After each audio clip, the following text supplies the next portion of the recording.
Study IQ IAS, अब तैयारी हुई अफोर्डेबल। नमस्कार दोस्तों हमारे देश के अंदर आप सबको पता ही है कि प्राइवेटाइजेशन एक बहुत बड़ा डिबेट का मुद्दा है। और पिछले 10 सालों में आपने देखा होगा, जब से मोदी सरकार आई है तो उन्होंने काफ़ी सारे ऐसे प्रयास किए हैं ताकि जो कंपनीज हैं, जो सरकारी कंपनीज हैं, उनको प्राइवेटाइज किया जाए। लेकिन मैं आपको बता दूं, पिछले 2-3 साल से आप देखोगे तो एक बड़ा अंतर आपको देखने को मिल रहा होगा। मेरे कहने का मतलब यह है कि सरकार पहले जिस एग्रेसिव तरीके से प्राइवेटाइजेशन की तरफ बढ़ रही थी, शायद अब वो नहीं दिख रहा था। लेकिन अब क्या हुआ है कि जो जनरल इलेक्शन है 2024 का, वो खत्म हो गया है और फाइनली इस बजट में, जो कल बजट पेश हो रहा है, उसके अंदर हमें क्रिस्टल क्लियर चीजें पता चल जाएंगी कि आखिरकार सरकार का प्राइवेटाइजेशन को लेकर क्या स्टैंड है। लेकिन यह बजट आने के पहले मैं आपको बता दूं, एक बड़ा फैसला दिया है आरबीआई ने। एक्चुअली एक मामला गया था आईडीबीआई बैंक को लेकर आरबीआई के पास कि प्राइवेटाइजेशन के लिए क्या वो ग्रीन सिग्नल दे रहे हैं कि नहीं, और फाइनली आरबीआई ने इसकी अनुमति दे दी है। ये आप देख सकते हो खबर। जैसे ये खबर आई, IDBI bank share jump 7% on RBI's fit and proper report on bidders for privatisation. और इसी के बारे में हम डिटेल से तो जानेंगे, लेकिन साथ ही साथ अभी प्राइवेटाइजेशन को लेकर क्या सिचुएशन है, सरकार की क्या राय है, वो भी मैं आपको बताऊंगा। काफी कुछ जानने को मिलेगा। चलिए आगे बढ़ते हैं, लेकिन उससे पहले मैं आप सबको बता दूं कि आज आखिरी डेट है हमारे ग्रेट लर्निंग फेस्टिवल का। मतलब आज रात 12 बजे तक अगर आप 2025 का ये जीएस फाउंडेशन प्रतिज्ञा बैच यूपीएससी का लेते हैं तो आपको एक्स्ट्रा डिस्काउंट मिलेगा। सिर्फ 27,000 में आप इस पूरे बैच को ले सकोगे। और इससे भी खास बात यह है कि इस बैच के अंदर अगर आप 2025 का प्रीलिम्स क्रैक कर लेते हैं तो जो पूरा फीस है ये 27,000, वो भी आपको रिफंड कर दिया जाएगा। तो ज्वाइन करने के लिए हमारे वेबसाइट ऐप पर जाइए या फिर कमेंट सेक्शन में लिंक है और आपको यूज करना है ये कोड अंकित लाइव, ताकि आप मैक्सिमम डिस्काउंट ले सकें। और इसके अलावा अगर आप एमसीक्यूज अटेम्प्ट करना चाहते हैं तो मेरे इंस्टा पेज पर जाइए, वहां पर स्टोरीज में जितने भी एमसीक्यूज हैं उसको भी आप अटेम्प्ट कर पाएंगे। तो चलिए शुरुआत करते हैं और सबसे पहले ये देखते हैं कि एग्जैक्टली हुआ क्या है।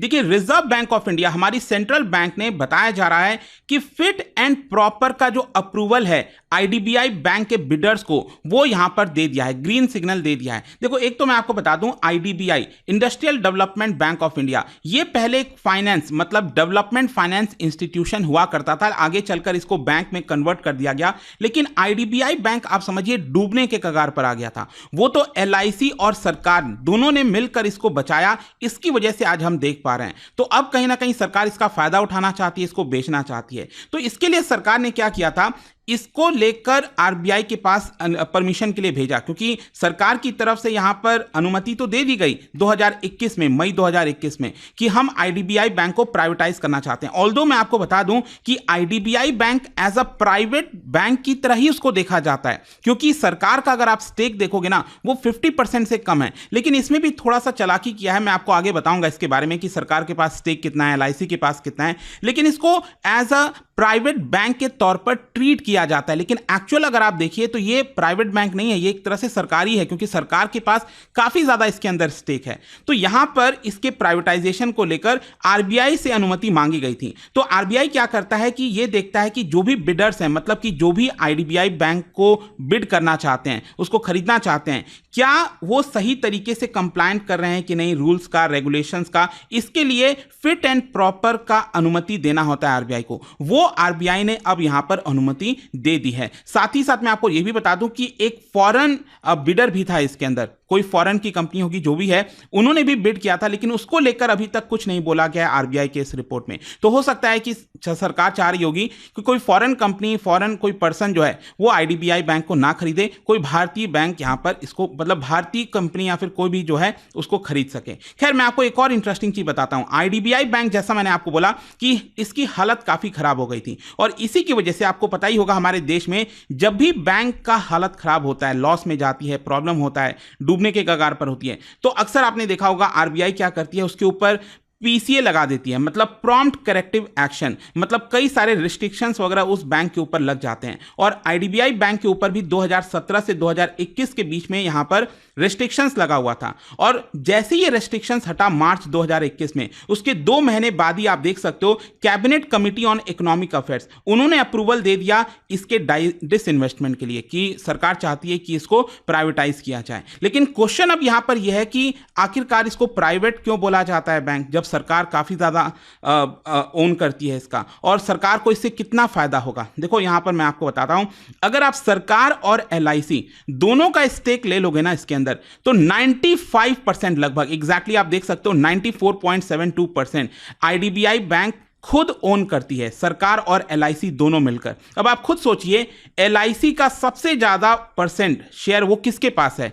वो है तो सरकार का ही ना, क्योंकि अगर आप देखोगे IDBI बैंक के अंदर LIC सबसे बड़ी स्टेक होल्डर है, करीब 49.2%, और सरकार के पास इसके अंदर स्टेक है 45.48%। अब हम सबको पता है कि LIC का 97% ये सरकार ही ओन करती है, तो चाहे LIC ओन करे, सरकार ओन करे, क्या उसमें कोई डिफरेंस होगा? नहीं होगा। लेकिन क्योंकि यहां पर सरकार सिर्फ 45% डायरेक्टली ओन करती है, इसीलिए इसको प्राइवेट बैंक की तरह ट्रीट किया जाता है। तो अब क्या है, यहां पर बताया यह जा रहा है कि यहां पर सेंट्रल गवर्नमेंट टोटल 60% स्टेक बेचना चाहती है। मतलब सरकार क्या करेगी, अपने 45% में से 30% अपना शेयर बेच देगी, और LIC का जो लगभग 49-50% है उसमें से 30% शेयर बेच देगी। तो यहां पर लगभग 60% शेयर बिक जाएगा। लेकिन सरकार को डायरेक्टली इससे कितना फायदा होगा? सरकार को इससे फायदा होगा करीब 29,000 करोड़ का, क्योंकि इसका मार्केट कैपिटलाइजेशन अगर आप देखोगे, मार्केट कैपिटलाइजेशन मतलब इसकी वर्थ कितनी, अगर आप मार्केट में प्रेजेंट में इसकी जो शेयर वैल्यू अगर आप देखिए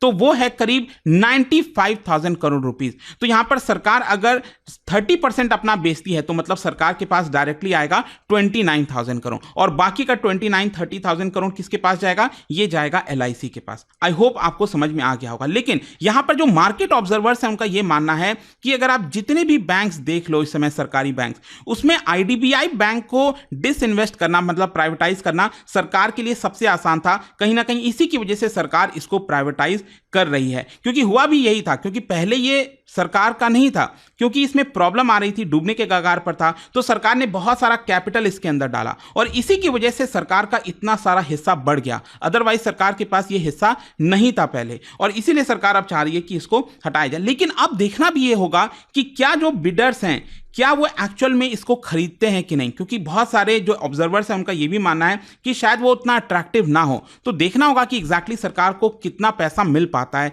इसको बेचकर। खैर, अब हम आते हैं कि जो प्राइवेटाइजेशन का एजेंडा है बजट 2024 में, उसको लेकर क्या बातचीत चल रही है। देखो, मैं आपको बता भी रहा था कि पहले अगर PM मोदी की कोई सरकार बनी थी, उनका काफी एम्बिशियस गोल था, प्राइवेटाइजेशन को लेकर एजेंडा था। जैसे कि वो चाहते थे कि पब्लिक सेक्टर कंपनी जो है, चाहे BPCL हो, कॉनकॉर हो, BAML, shipping corporation, IDBI bank, कुछ जो प्राइवेट पब्लिक सेक्टर जो बैंक्स हो गए, इंश्योरेंस कंपनीज हो गई सरकारी, उनको सरकार कहीं ना कहीं बेचना चाह रही थी। लेकिन अब सरकार इसके ऊपर धीमे हो गई है। मतलब शायद पहले जिस जोर से जा रही थी सरकार इसको प्राइवेटाइज करने के लिए, अब सरकार उस दिशा में शायद नहीं जा रही। और स्पेशली आपको पता है अभी क्योंकि इलेक्शंस आ रहे थे, जनरल इलेक्शंस आ रहे थे, तो जब भी प्राइवेटाइजेशन की बात चलती है तो इसको लेकर काफी बड़ा डिबेट छिड़ जाता है। यहां पर क्रिटिसिज्म होता है सरकार का कि सरकार क्यों बेच रही है। इसको देखते हुए कहीं ना कहीं सरकार ने डिसाइड किया कि अभी हम इसको छेड़ेंगे नहीं। रिसेंटली मैं आपको बता दूं, ऑयल मिनिस्टर हरदीप सिंह पुरी जी, उन्होंने भी वापस से रीट्रेट किया था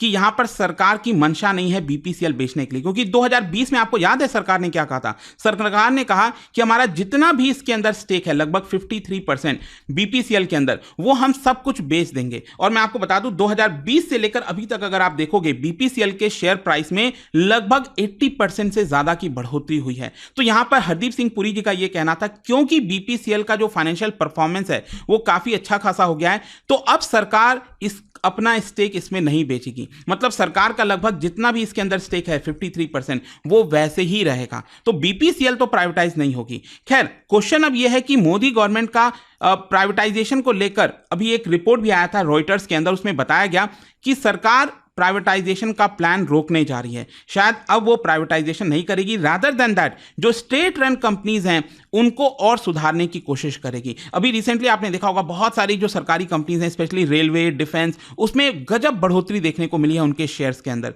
तो सरकार का मकसद यह है कि उनको और बेटर किया जाए, सुधारा जाए। अब इंटरिम जो बजट पेश किया जा रहा है अभी यहां पर, उसमें सरकार अभी पेश किया गया था ना 1 फरवरी को। जो कल बजट आएगा वो तो फुल बजट आएगा इलेक्शन के बाद वाला, लेकिन 1 फरवरी को जो बजट पेश किया गया था इंटरिम बजट, उसमें अगर आपको याद हो, पहली बार ऐसा हुआ कि सरकार ने डिसइन्वेस्टमेंट का कोई टारगेट नहीं रखा, मतलब सरकार बेचकर कितना कमाएगी, कितना सरकार के खजाने में आएगा, उसको लेकर नहीं बोला। और ये पिछले 10 साल में पहली बार हुआ होगा। अदरवाइज हर साल बजट में सरकार बोलती थी कि हम डिसइन्वेस्टमेंट करके इतना रुपए जुटाएंगे। 2021 में भी आप देख सकते हो सरकार ने कहा था कि दो बैंक्स, सरकारी बैंक्स को बेचेगी, एक इंश्योरेंस कंपनीज को बेचेगी, स्टील कंपनी हो गया, जितने भी सरकारी हैं उसको सरकार बेचेगी। फाइनली कंक्लूजन ये निकलता है कि कल जो बजट है उसका बेसब्री से बहुत से लोगों को इंतजार है।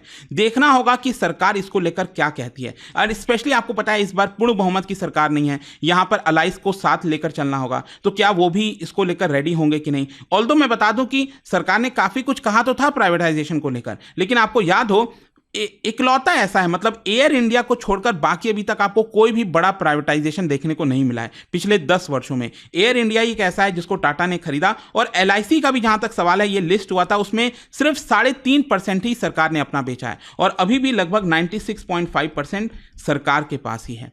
तो लेट्स से अब कल जो भी आएगा बजट के अंदर, कल वैसे मैंने पूरा बजट लेकर आऊंगा, जस्ट वेट, मतलब निर्मला सीतारमण जी का जो बजट स्पीच है उसके खत्म होने के लगभग 2-3 घंटे बाद मैं वीडियो पूरा डाल दूंगा। एंड आप क्या सोचते हो प्राइवेटाइजेशन को लेकर, मुझे कमेंट्स में जरूर बताइएगा। और जाने से पहले एक इंटरेस्टिंग क्वेश्चन, देखिए आपको पता है UNDP के द्वारा एक रिपोर्ट जारी की जाती है जिसका नाम है human development report for gender related standard of living. और इसमें क्या करती है UNDP, 5 इंडिकेटर को यूज करती है। आपको बताना है इनमें से कौन सा वो एक इंडिकेटर है, ये आपको बताना है। इसका राइट आंसर आप सबको पता है, मेरे इंस्टाग्राम पर तो मिलेगा ही, वहां पर अगर आप नहीं हो कोई बात नहीं, टेलीग्राम से ले सकते हैं इसका सही उत्तर। मैं कई सारे जो MCQs हैं वो यहाँ पर स्टोरीज में डालता रहता हूँ। अगर आपको PDF ये तो टेलीग्राम पर आइए, अलग अलग सोशल मीडिया पर आप जुड़ पाओगे। और जैसा मैंने आपको बताया, अगर आप UPSC की तैयारी कर रहे हैं, कोई भी बैच चाहते हैं, you can simply use this code Ankit live to get maximum discount. And I hope की वीडियो आपको पसंद आया होगा। मिलता हूं आपसे next time. Till then, thank you very much, see you soon. Study IQ IAS, अब तैयारी हुई अफोर्डेबल।